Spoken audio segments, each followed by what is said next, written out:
Hi everyone, Luigi Renzullo here. I hope you're well. Welcome to week 6 practical on radiation and energy.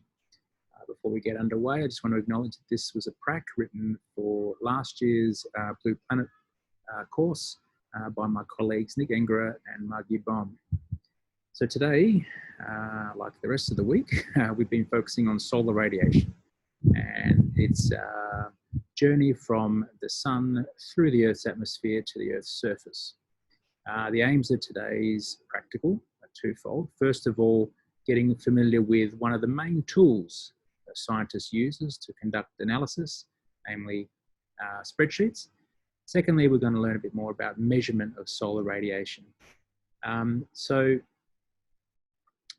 main tool of observing shortwave radiation at the Earth's surface is through these instruments called pyranometers. They measure an integrated solar intensity at the bottom of the Earth's surface.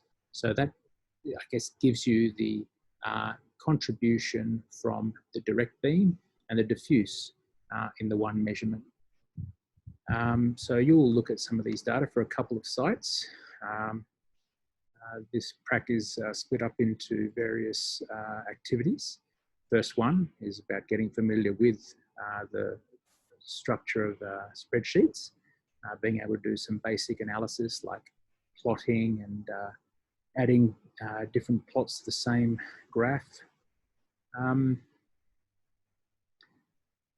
Second aspect to this work is about doing some formulas. So being able to do some basic arithmetic, combination of columns of data to derive new quantities. This is all bread and butter for most scientists. So the more exposure you get to this, the better. And this is a relatively simple task that I hope will serve you well. And I know you'll be doing a lot more of in the future.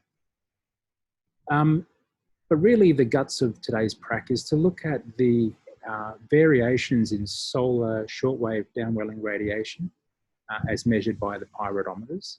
You have these two examples, one for Darwin and one for Wagga, to look at and answer these questions. Now, most of the material to answer these questions are covered in the prac, but I think there's a lot of additional material in this prac that colleagues Nick and Margie would have included to help you along. And of course, we'll be posting the answers to these questions in a week or so's time. So wish you well. I look forward to seeing what you come up with.